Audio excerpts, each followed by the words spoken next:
This video will show you how to assemble the RadExpand 5. Photograph all 4 sides of the box and the label with the serial numbers. Keep these photos for your records. Unpack the bike. Your packaging might look different from what you see in this video. Find the box that contains the owner's manual, charger, headlight, front fender mounting hardware, handlebar stem faceplate mounting hardware, pedals, and the assembly toolkit. The assembly toolkit contains a variety of tools to help with assembly. You will use many, but not all of these tools to assemble the bike. We also recommend using a pair of flat side cutters, a pedal wrench, a bike pump with a Schrader valve and pressure gauge, a torque wrench with a set of Allen bits and a crowfoot bit, and some bicycle grease. During assembly, be careful not to touch the brake rotor on the front and rear wheels, as that can deposit oils on the rotor. Snip the zip ties to remove the front wheel. Remove the packaging and set the wheel aside. Remove the rest of the packaging from everything except the handlebar for now, and set the front fender aside. Be careful not to let the bike fall over. Close the stem riser's folding mechanism. Rotate the handlebar stem riser up until the hinge closes. Fold the stem clasp release lever up and press into the stem until the release lever clicks into place. Make sure your front fork is facing forward, with the brake caliper on the rider's left side. If necessary, rotate the stem and front fork. Make sure no cables are wrapped around the head tube. Set the handlebar on the ground for now. Check the folding mechanism on the frame. Ensure it is latched and securely locked. Locate the handlebar stem faceplate hardware.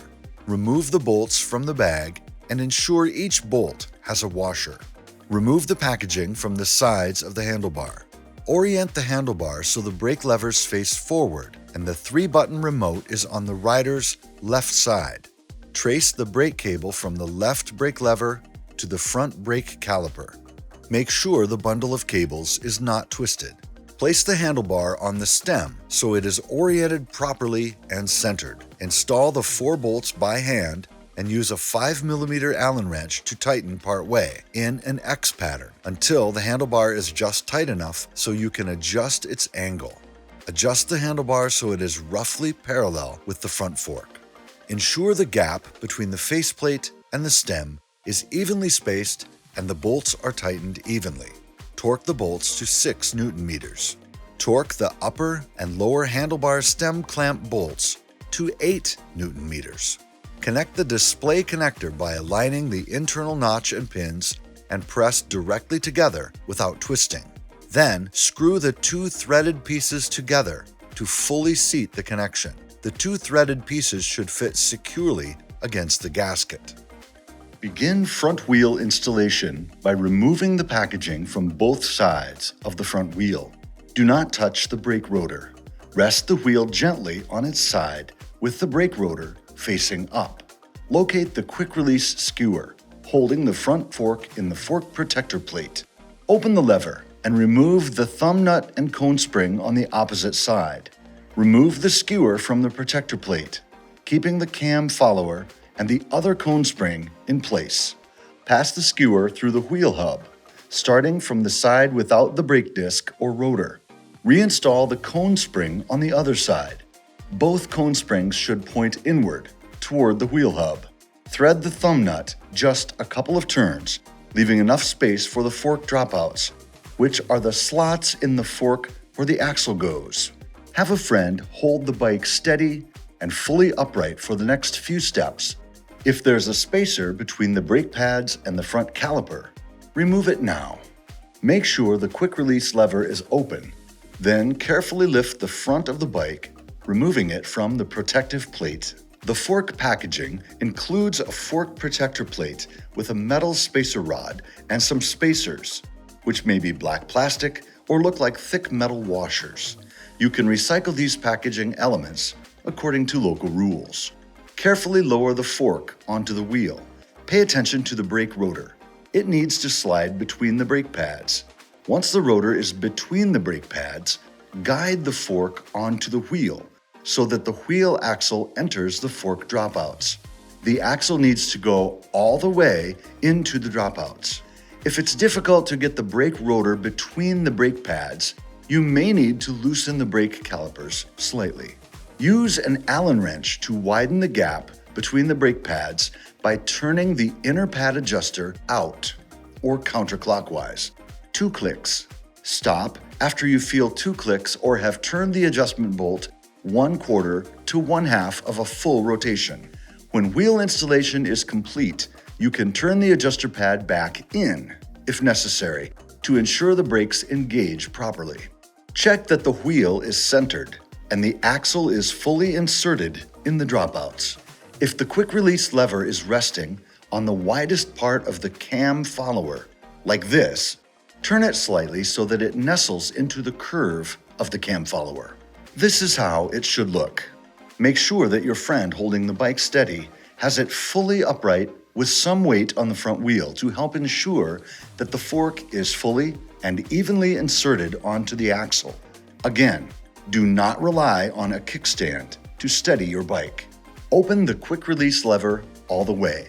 Hold the thumb nut steady with one hand while you spin the quick release lever clockwise with the other hand. Tighten it as much as you can by hand. At this point, the lever should be too tight for you to close halfway. Loosen it by a 1/4 turn and try again. Repeat until you can close the lever halfway. Close the lever. This should be difficult and should leave an imprint in your hand. Fine-tuning the tightness can take several tries.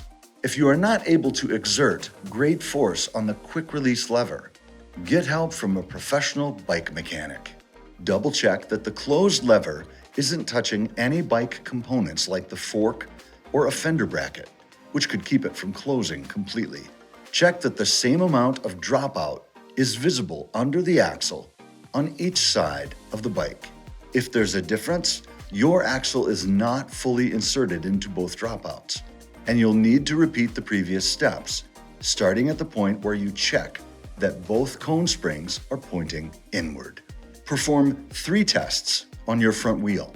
First, with your helper holding the front of the bike off the ground, spin the front wheel to ensure it has no wobble or looseness. Second, while straddling the bike with hands on the handlebars, squeeze the front brake lever with your left hand.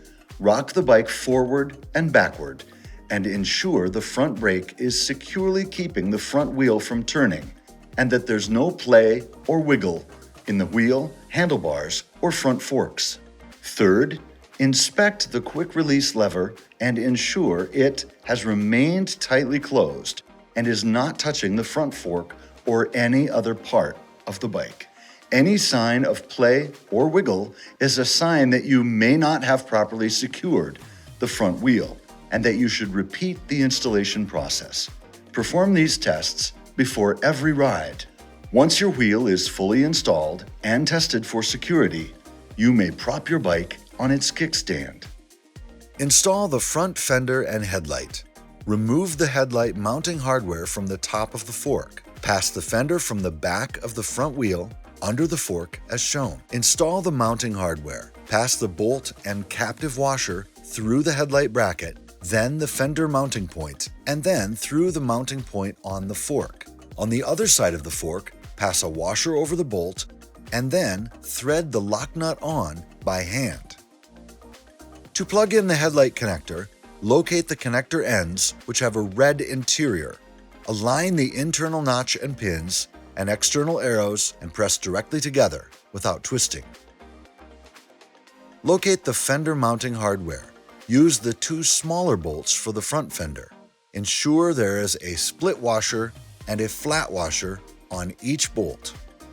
Pass a fender arm eyelet over the mounting point on the bike and thread in the bolt by hand.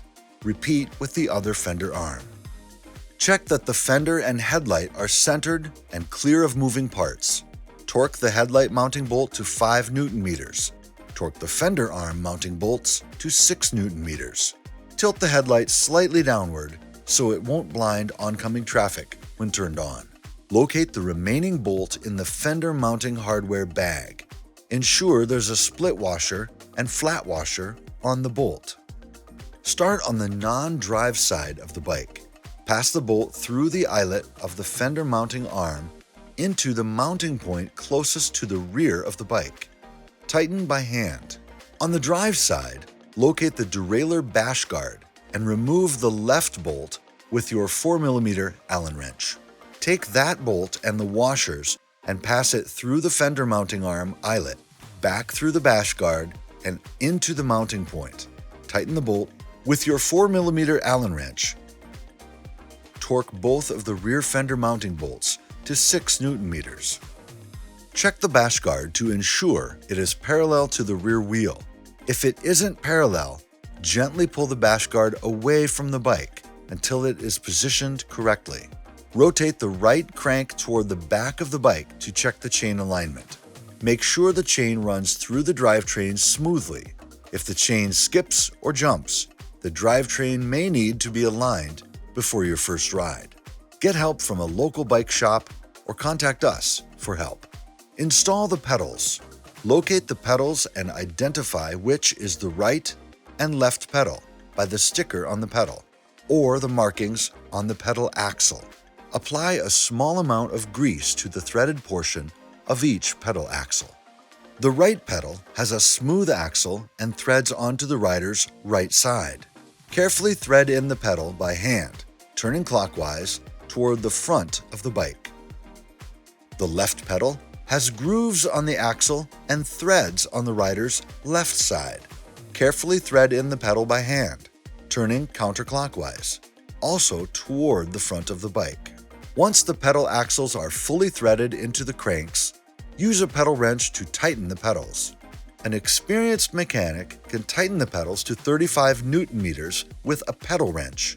To verify that your pedals are torqued to that value, you can check with a torque wrench equipped with a crowfoot bit. Next, we'll inflate the tires. Check the tire bead on each tire to make sure it's evenly seated around the rim. Then, inflate the tires to the tire pressure listed on the tire sidewall. Open the seat quick release lever and remove the seat post.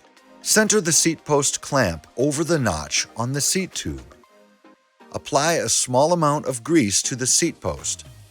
Ensure the minimum insertion mark is completely inside the seat tube when installed. Insert the seat post into the seat tube and adjust it up or down to a comfortable height. Close the quick release lever. Open the quick release lever and tighten the quick release dial with a 4mm Allen wrench until it is too difficult to close. Then, turn the dial 1/4 turn counterclockwise and attempt to close the lever. Repeat this until you're able to close the lever all the way. Stand at the front of the bike and brace the front wheel between your feet and lower legs. Hold both handlebar grips and push forward with one hand while pulling back with the other hand. Push and pull with about 20 pounds of force with each hand. Check that the handlebar doesn't move out of alignment with the wheel. Then, switch hands so the opposite hands are pushing and pulling with about 20 pounds of force. If the handlebar and stem can rotate out of alignment with the front wheel, you must check the tightness of your stem clamp bolts and your stem riser clamp bolt and adjust them as necessary. Some RadExpands need special tightening of the stem riser clamp bolt. Download the instructions linked in the pop-up window or the YouTube description. If you have questions, contact us for help. Check handlebar tightness. Brace your front wheel against a wall and mount the bike. Sit on your seat with your feet on the ground and hands on the handlebar. Lower your seat if necessary. Squeeze the brake levers and push the handlebar toward the wall, ideally with 100 pounds of force. If the handlebar rotates inside the stem, you will need to tighten your stem faceplate bolts. Some RadExpands need special tightening of these bolts. Download the instructions linked in the pop-up window or in the YouTube description. If you have questions, contact us for help. Turn the key to the on locked position and then remove the key. Never ride the bike with the key in the battery. Press and release the power button to turn the bike on. Before riding, check that all hardware on the bike is torqued to the values listed in the owner's manual. We recommend getting a tune-up from a local, certified, reputable bike mechanic within the first 50 to 100 miles of riding. Never let anyone operate this bike unless they are at least 16 years old and have read the operating instructions detailed in the owner's manual. The age requirement for e-bikes may be higher than 16 in your area. Check your local laws and rules for the areas where you intend to ride. Whenever you ride, wear closed-toed shoes, comfortable clothing, and, of course, always wear a helmet.